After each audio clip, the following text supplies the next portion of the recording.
happened next only confirmed my worst fears. Instead of replying, I put my phone down and took a deep breath. My mind raced, piecing together every moment that had ever made me feel uneasy. Those late nights out with the girls, the times she giggled while texting and claimed it was just a meme, the sudden shifts in her attention. I had ignored the signs, trusted her blindly, but now I wanted the truth. I went through our shared laptop, logging into her social media. She never logged out. She never had to.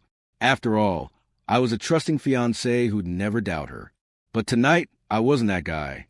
The messages were there, hidden but not erased. Flirty texts with different guys, private jokes, inside references I had no part in. Some were harmless, but others told a story I had been too blind to see. She had met up with guys before. She had gone out without telling me, and she had covered her tracks just enough to keep me in the dark. I wasn't just betrayed, I was made a fool of, and that's when I knew how this had to end. Instead of confronting her in private, instead of giving her a chance to gaslight me, I did what she never saw coming.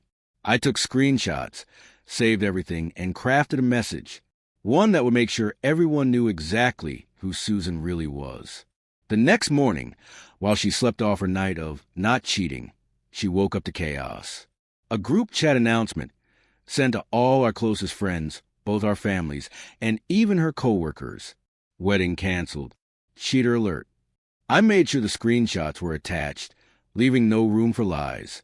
And now her mother is calling me, probably to beg, to reason, to explain. But there's nothing left to explain. I felt my stomach churn as I dug deeper. The clues had been in plain sight all along. Inside jokes on Instagram, comments that weren't just friendly banter. Susan was addicted to social media. She posted everything. Selfies, group outings, cocktails, fancy dinners. But what caught my attention was one familiar face, appearing again and again, the same guy from Snapchat. I scrolled back through months of posts. There he was, at her friend's birthday dinner, at a music festival last summer, in a casual group shot at a bar. And the worst part? The comments. They weren't flirtatious. They were worse. They were inside jokes. Him, best night ever. You still owe me for that dare, though. Susan, shut up, that wasn't my fault. Another friend chiming in. Can't believe she actually did it. Iconic. I didn't know exactly what the dare was, but I had a pretty good idea. Next, I checked our phone bill. Since we shared a plan, I had access to her call and text history. And there it was, his number. Late night calls lasting over an hour. Daily texts stretching back for over a year. This wasn't a drunken mistake. It wasn't a one-time lapse in judgment. This had been happening for a long time, and she had never once slipped up until now. That morning, I woke up before Susan. I hadn't slept at all. I just lay there, staring at her, thinking about every night I went to bed alone while she was out lying to me. And now I had to sit across from her and pretend I didn't already know the truth. She stretched, smiling groggily. Morning, babe. I swallowed the bitterness rising in my throat. Hey, sleep well. She nodded, rubbing her eyes. Yeah, I was out like a light. I stared at her, studying her face. She still had no idea. Casually, I picked up my phone, scrolled for a second, then asked, Weren't you staying last night? Not even a flicker of hesitation. Yeah, I did. Just went to bed early. That was it. No guilt, no second thoughts.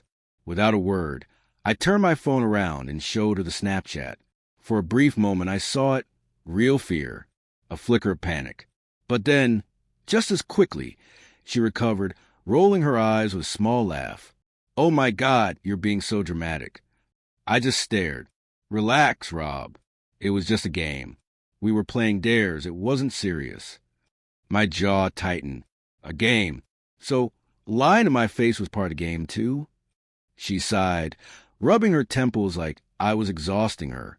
You're making this a bigger deal than it is. I didn't sleep with anyone. We were just having fun. Fun. She wasn't sorry. She wasn't even trying to make things right. She was just annoyed she got caught. And in that moment, I knew exactly what I had to do. I could have argued. I could have yelled. But that's exactly what she wanted, to turn this into a fight about my emotions instead of her actions. So I did the opposite. I took a slow breath, nodded, and forced a small smile. You're right. I overreacted. She blinked, caught off guard. Wait, what? It was just a game, right? No big deal. I saw the tension leave her shoulders. She bought it. She actually thought I was going to let this go. And that's when I made my real decision. I wasn't just going to walk away. I was going to make sure she never forgot this. She truly believed she had dodged a bullet, that she had smooth-talked her way out of trouble. She wasn't texting apologies. She wasn't reflecting on her actions. She was laughing with her friends, carrying on like nothing had happened. But while she went about her day, thinking she had won, she had no idea the storm I was about to bring down on her. I was orchestrating the most humiliating downfall of Susan's life. Our wedding wasn't just some small, intimate gathering. It was a grand event. Over 100 guests, a booked venue, a designer dress already bought, catering fully paid for. Her entire family, all her friends, her co-workers, my family, everyone was invited. And the best part? We had a wedding group chat to keep everyone updated. It had been created months ago, filled with every single guest. Now, that very chat would serve as the stage for Susan's reckoning. The day before my revenge, I played my role flawlessly. I still sent her sweet messages. I still listened to her chatter about wedding details. I still smiled as if nothing had changed. Susan had no idea the storm that was about to hit. Then, the night before I was set to destroy her, I made a few adjustments. I added some extra members to the group. Her parents, my parents, a handful of her co-workers, even her boss. And at exactly 7 a.m. the next morning, as Susan lay fast asleep beside me, I hit send. The message was short, brutal, and absolute. Wedding canceled. Cheater alert. Asterisk. Hey everyone, just a quick update.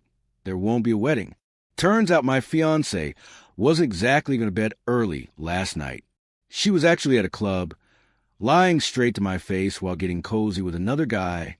Thanks to an accidental Snapchat, I now know this wasn't even the first time. For those of you who need proof, here's the picture attached. I wish Susan the best, but I won't be marrying a cheater. Asterisk. I set my phone down and waited. It took less than 2 minutes for the chat to erupt. Her mother. Susan, what is he talking about? Her father. Tell me this isn't true. My best man. Holy SH asterisk T.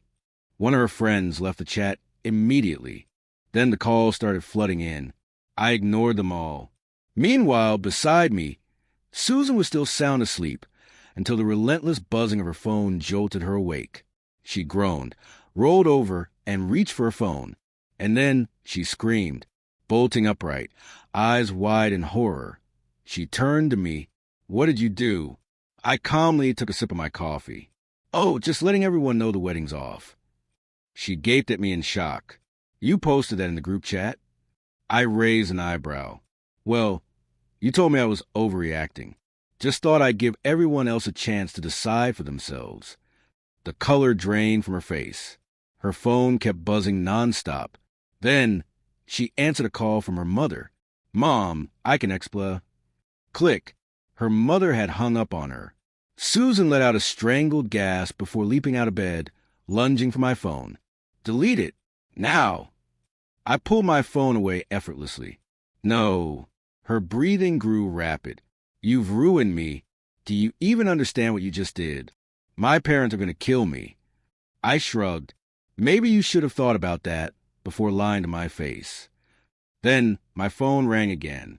Her father was calling. I picked up the call. Robert, is this true? There was a long silence. Then her father spoke again. I'm so sorry you had to go through this. And then he hung up, not to argue, not to defend her, just to deal with her himself. Susan sat there motionless, phone buzzing nonstop in her hands. Her face was pale, her expression hollow.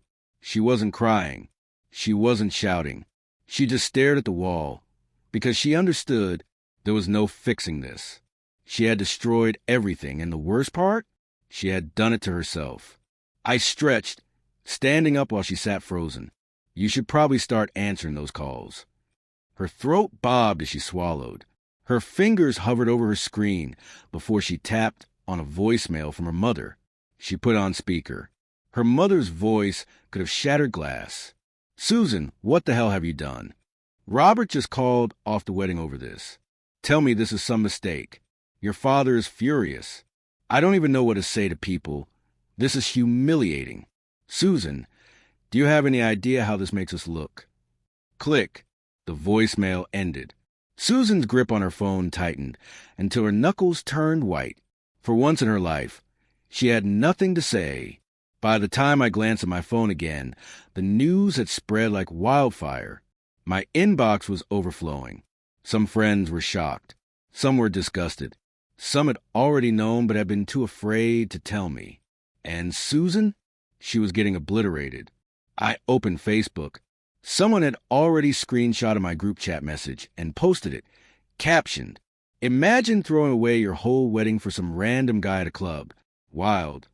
The comments were brutal. Did she really think you would find out? This is secondhand embarrassment. Prayers for Susan's parents. In less than an hour, she had gone from a bride-to-be to a public joke. And me? I had never felt lighter. That's when Susan finally snapped out of her trance. She shot up from the bed, grabbing my arm. "Okay, Robert, you made your point.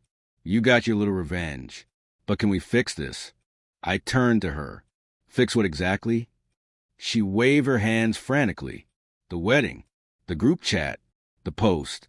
You have to tell people it was just a misunderstanding." I actually laughed. "A misunderstanding? You lied to my face while sneaking around with another guy. What part of that did I misunderstand?"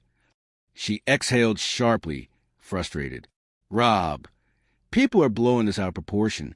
We can talk this through." I stared at her. "Oh, now you want to talk?" She flinched, because she knew exactly what I was referring to.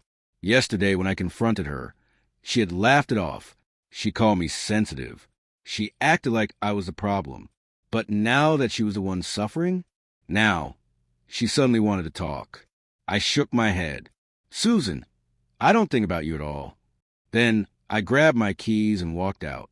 I moved out that same day, packed up everything that was mine, and left her to deal with the wreckage she had created. And Susan? She lost everything. Her parents cut her off. Half her friends stopped speaking to her. Her boss found out and started giving her the cold shoulder. The wedding venue refused to refund the deposit. And since my name was on the lease for our apartment, she had 30 days to move out. She went from planning a dream wedding to having no fiancé, no home, and no way to spin the story. A week later, my phone buzzed. A text from Susan. "I messed up. I miss you. Can we talk?" I stared at it for a moment. Then I deleted it. And that was the last time I ever thought about her.